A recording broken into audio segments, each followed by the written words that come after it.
Chapter 4. A Degree in Pimping. When I got back to Milwaukee, Mama, and the street, my mind was straitjacketed into the pimp game. Back in the joint, I had dreamed almost nightly. They were cruel playas. They were fantastic. I would see myself gigantic and powerful like God Almighty. My clothes would glow. My underwear would be rainbow-hued silk petting my skin. My suits were spun gold shot through with precious stones. My shoes would be dazzling silver. The toes were as sharp as daggers. Beautiful whores with piteous eyes groveled at my feet. Through the dream mist, I would see huge-shaped stakes. The whores' painted faces would be wild in fear. They would wail and beg me not to murder them on those sharp steel stakes. I would laugh madly. Springs of scarlet would spurt from their behinds as I joyfully booted them, crotch first, onto the sharp pikes. They would flop around like dying chickens. They would finally fall away in a welter of blood into two red halves. When I awoke, my ticker would be earthquaking inside me. The hot volley of the savage thrill lay sticky set between my trembling thighs. I had other terrible dreams. I would be very tiny. A gargantuan Christ in a sea of light would be towering above me. In his anger, his eyes would be blazing blue suns. His silky platinum hair would stand on end in his rage. A shaft of purest white light would shoot from the tip of his index finger. He would point toward a woman. Her back would be turned to me. He would hand me a barbed leather whip. Like a crash of summer thunder, he would command, "Punish this evil woman. Destroy the devil inside her. The Lord so directs thee." Eagerly, I would grab the heavy whip in both hands. I would bring it down with all my force on the woman's back. She would just stand there. The scarlet would drain down from her slashed back. She would be standing to her knees in a river of blood. She would turn her brown, agonized face toward me. It would be Mama. I would be shaking and screaming in my sweat. It was horrible. I could never cut the dream off until its end. It had to run its fearful course. The dreams about Mama came until her death. For a day or two following them, these dreams would recreate in daydreams. Sudden dark arrows of depression and regret would stab into that open sore in my mind. I would get high. The narcotics seemed to ward off like armor the stealthy arrows. After a week of rest and Mama's soul food, my color and strength came back. On a Saturday night, I decked myself out in one of the vines and topcoat I had bought the day before Delansky busted me. I remembered the pimp rundowns at the joint. I had learned my first step had to be a fast cop. I needed a horde to hit the city scene. I had to get on that fast track to pimping. I was only several months away from age 20. My baby face was gone. I was 6'2". I was thin as a greyhound on a crash diet.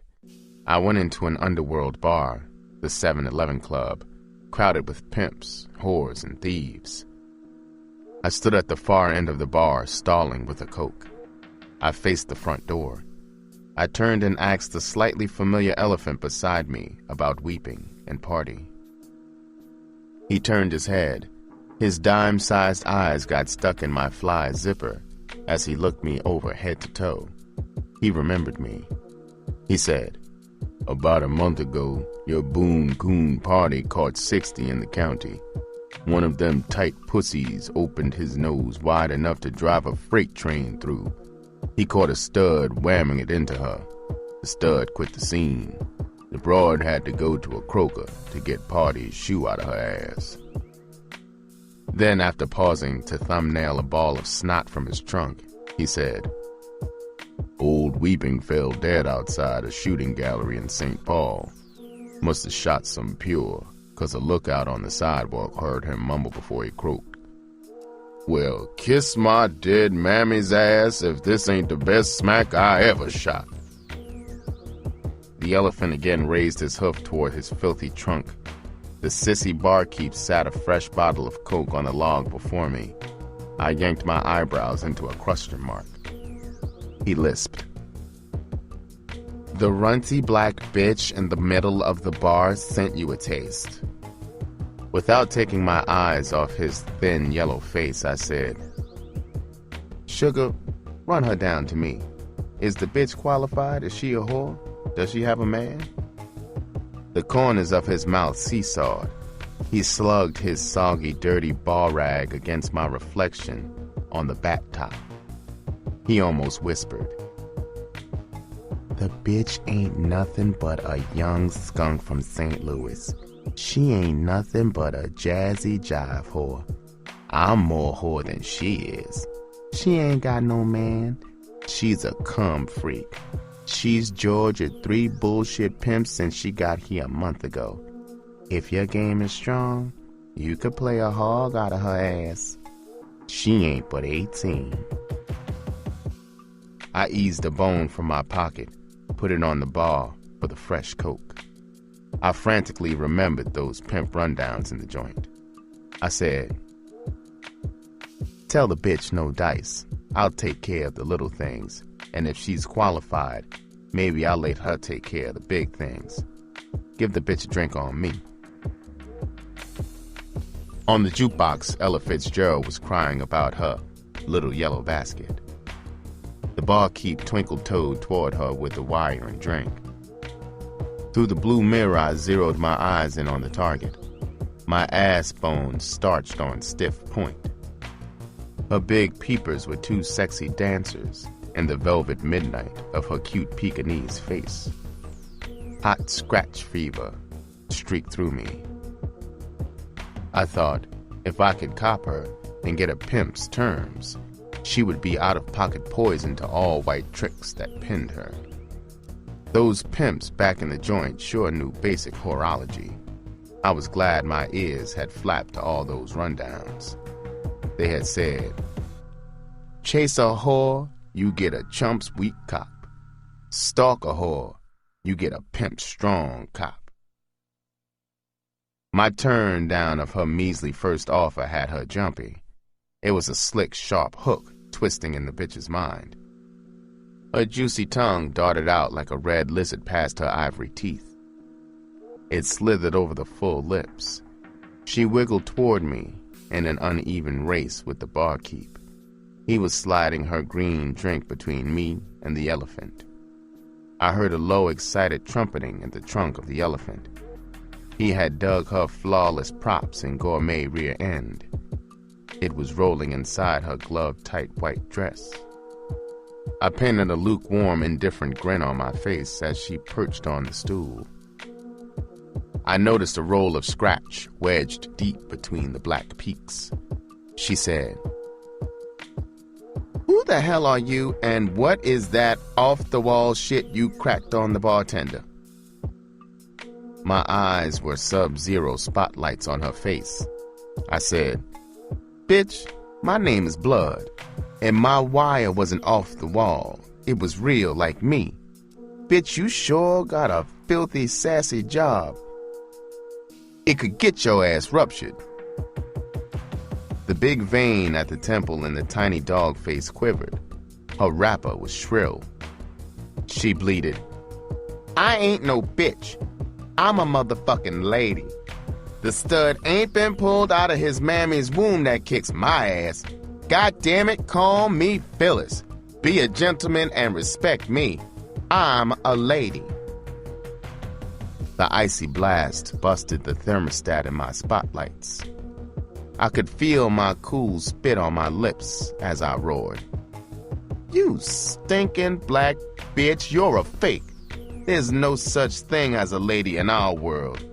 You either got to be a bitch or a faggot and drag. Now, bitch, which is it? Bitch, I'm not a gentleman. I'm a pimp. I'll kick your funky ass. You gave me first lick? Bitch, you're creaming to eat me up. I'm not a cum freak, you are. I'm a freak to scratch. My blast had her moved. Those joint rundowns sure worked. I could see those sexy dancers were hot as hell there in the midnight. She was trying to conceal from me the freakish, pain-loving bitch inside her. She was comical, like that fire and brimstone preacher. He was trying to hide his hard-on from the cute sister in the front pew flashing her cat for him. The broad was speechless. I had called all the shots. I turned toward the crapper. As I walked away, I bombed her. I said, "Bitch, I'm splitting when I come out of that crapper. I know your pussy is jumping for me. I know you want me for your man. Some lucky bitch is going to steal me from you. You better toss that bullshit out of your mind. Get straight, bitch, and tell me like it is on my way out. You had your chance. After tonight, you don't have any." Inside the crapper, I ripped a wad of paper from its holder. I wrapped the saw buck and the 4 singles around it. Whatever happened out there, I had to show a bankroll. I stood there in the crapper. I was letting the heat seep deep into that bitch out there. Was I going to cop my first whore? My crotch was fluttery at the thought of it. I walked out of the crapper. She was outside the door. I almost trampled her. I ignored her. I walked to the bar to pay my light tab. She was peering over my shoulder. I peeled the saw buck off. I told the barkeep, "Steal the change and cop a hog." His bedroom gray eyes sparkled. His delicate pinky scooted the saw buck back to me across the log. He said, "Sweetie, it's on me. Come back at 2 and cop a real girl." She tugged at my sleeve, and I turned from the bar. She looked up at me. Those dancers had stripped. I looked down at the hot runt and said, "Well, bitch, it's your move. Do I cut you loose?" She grabbed my shoulder. She pulled me down toward her. I could feel her hot breath on the side of my head. She popped that lizard tongue into my ear, almost to my eardrum. It sent hot shivers through me. I stayed cool. I turned my head and knifed my teeth into the side of her neck. I don't know why she didn't bleed. She just moaned. Then she whispered, "You cold-blooded sweet motherfucker. I'll go for you. Let's go to my pad and rap." We walked to the slammer. I glanced back. The elephant was staring at us. His tongue was Frenching his chops. His trunk was twitching for a party. On the sidewalk, she handed me the key to her yellow 36 Ford. I was lucky. I had been taught to drive the laundry tuck back in the joint. The Ford's motor sang a fine tune. It wasn't a pimp's wheels, but it sure would make the trip to the city track. I drove to her pad. On the way, she played on me. She was setting me up for the Georgia. That lizard through my ear was a speedway. It did 100 laps inside it. I was still green. I shouldn't have let her touch me. A pad was a trap for suckers, all right. She had pasted luminous white stars on the hotel room's blue ceiling. There was one blue light. It glowed sexily from behind a 3-foot plastic copy of Rodin's The Kiss. There was a mirror over the bed. There were mirrors on the walls flanking the bed.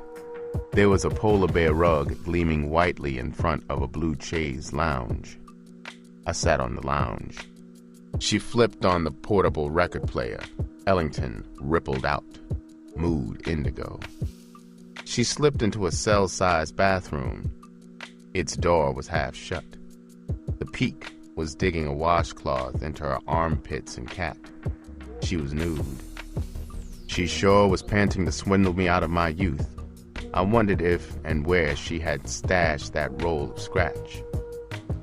She came out belly dancing to the indigo sex booster. She was a runt Watusi princess. Her curvy black body had the sheen of seal skin. I had one bitch of a time remembering the dialogue that covered this kind of situation. What had the pimps in the joint said? You gotta back up from them fabulous pussies. You gotta make like you don't have a swipe. You gotta keep your mind on the scratch. Stay cold and brutal. Cop your scratch first. Don't let them Georgia you. They'll laugh at you. They'll cut you loose like a trick after they flim-flammed you. Your scratch cop is the only way to put a hook in their stinking asses. She danced toward the head of the bed. She stooped over and raised the edge of the red carpet. Her rear end swayed to the indigo. It was grinning at me. It was theater in the round, for sure. She danced toward me. She had 2 thin reefers in her hand. That box at the side of the bed had rejected, and indigo was encoring. She stood between my legs. Even through the trouser cloth, I could feel the hot dampness of her outer thighs. The inner surface of my kneecap tingled under the heat. She quivered and rolled her jet satin belly under my nose. Her humming of the indigo was low and throaty. She sure qualified as the package the pimps had warned about. My 21-month cherry was aching to chunk out. She took a lighter off the cocktail table. She ran the sticks in and out of her mouth to get an even burn. She lit them and handed me one. She said, "Daddy, this is light green pot from Chili Gut Country. It will make us mellow. Why don't you take your clothes off?" I took a deep pull of the stick of reefer. I looked up into the sultry, dreamy eyes. I parroted, "Bitch, don't put shit in the game. Business always comes before pleasure in my book. I'll take my clothes off when I know I'm taking them off with my whore. I don't sucker for the Georgia. Jaw loose from respectable scratch, bitch." I had heard it verbatim in the joint. It worked like a lie detector. The motor in her belly threw a rod. Her eyes had a faraway look. She was busy tailoring the con for me. She collapsed to a yogi squat on the polar bear rug. Her moon was winking at me. Her voice was bullshit sweet.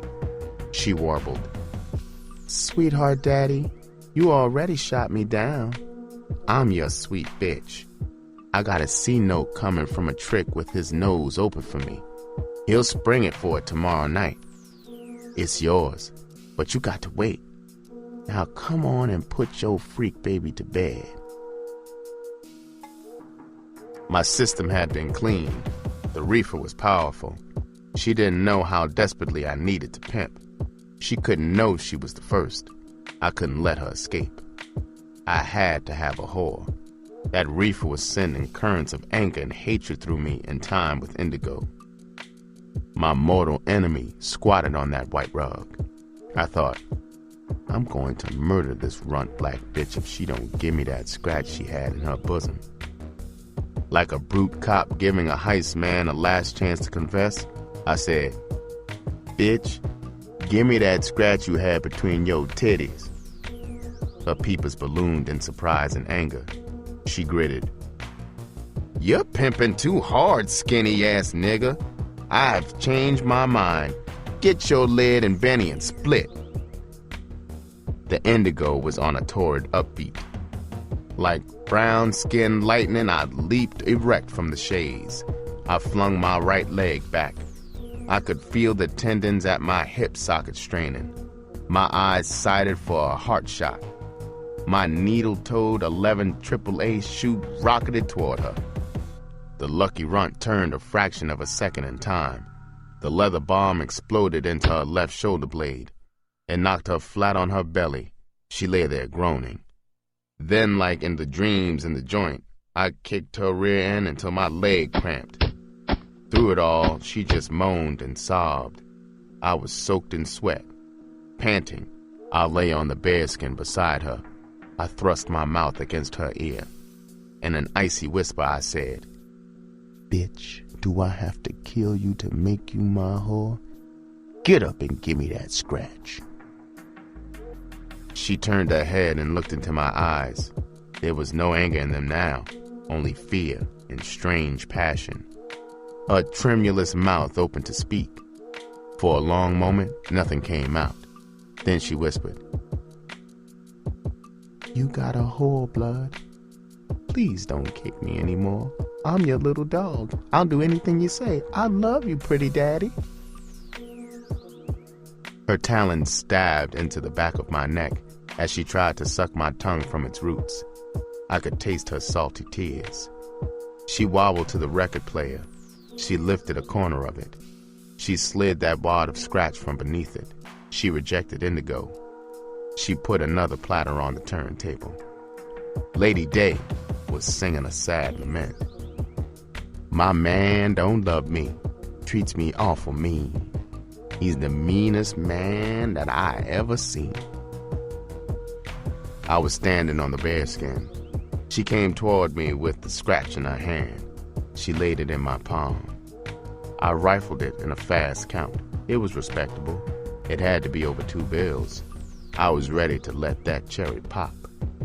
I scooped the 90-pound run up into my arms. I bit her hard on the tip of her chin. I carried her to the side of the bed. I hurled her onto it. She bounced and lay there on her back. She was breathing hard. Her legs were a wide pyramid. I got out of my clothes fast. I snatched the top sheet off. I ripped it into 4 narrow strips. I tied her hands to the bedposts. I spread-eagled her legs. With the longer strips, I tied her legs to the top of the springs at the sides of the bed. She lay there, a prisoner. I put her through the nerve-shredding routines Pepper had taught me.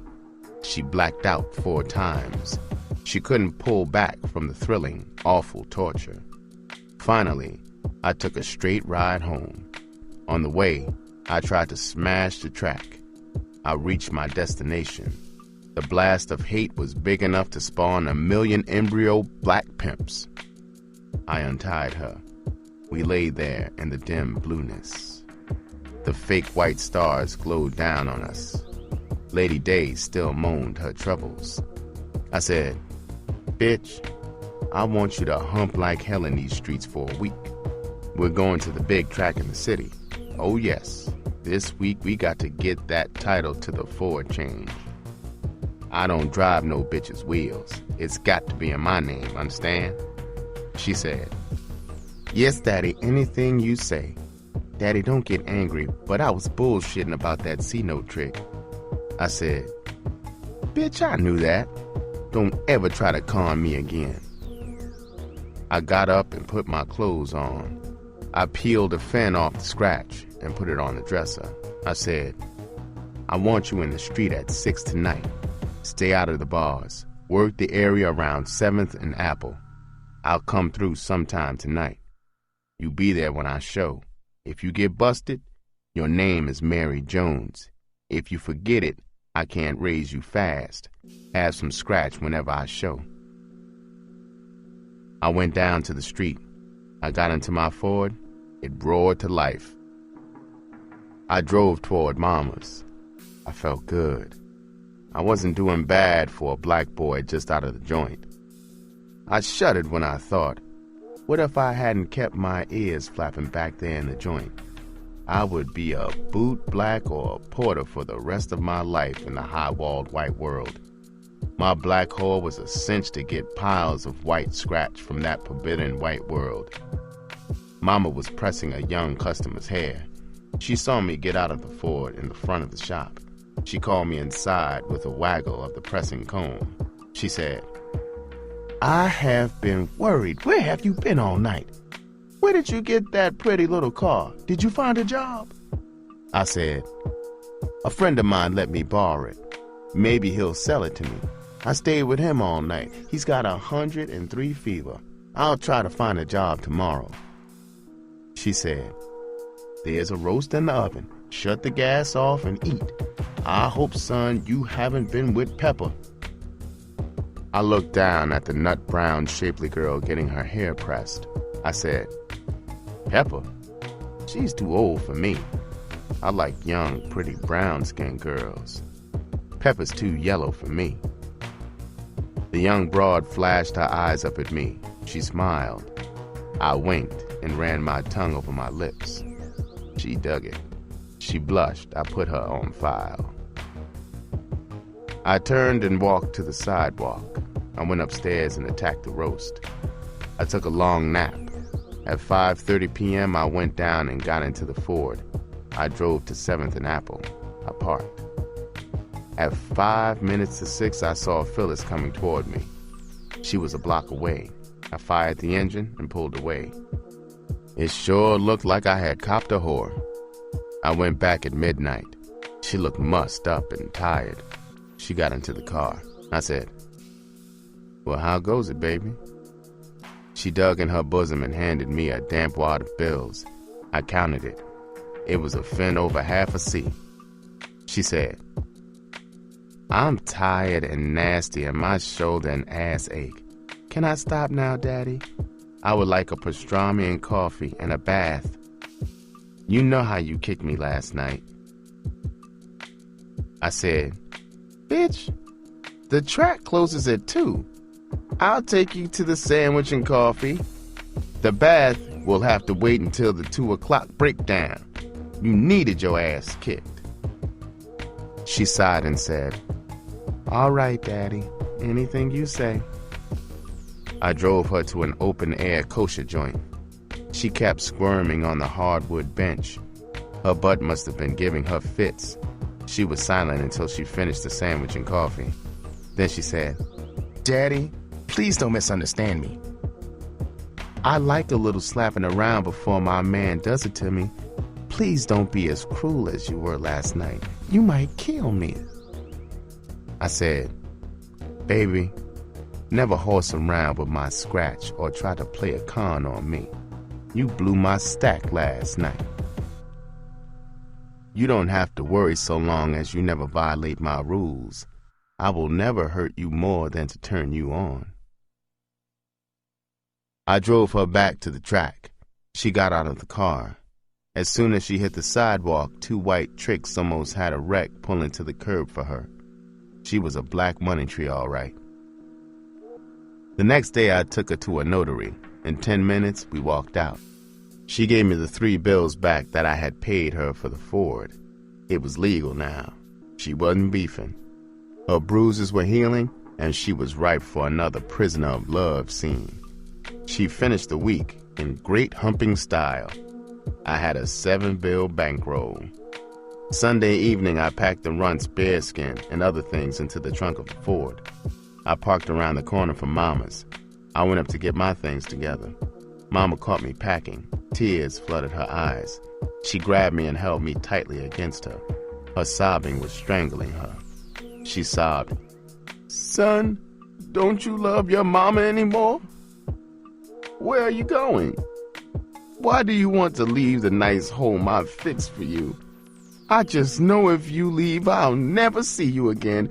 We don't have anybody but each other. Please don't leave me. Don't break my heart, son." I heard her words.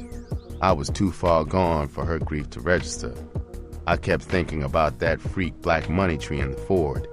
I was eager to get to that fast pimp track in the city. I said, "Mama, you know I love you. I got a fine clerk's job in a men's store in the city. Everybody in this town knows I'm an ex-con. I have to leave. I love you for making a home for me. You have been an angel to stick by me through those prison bits. You'll see me again. I'll be back to visit you. Honest, Mama, I will." I had to wrestle out of her arms. I picked up my bags and hit the stairs. When I reached the sidewalk, I looked up at the front window. Mama was gnawing her knuckles and crying her heart out. My shirt front was wet with her tears.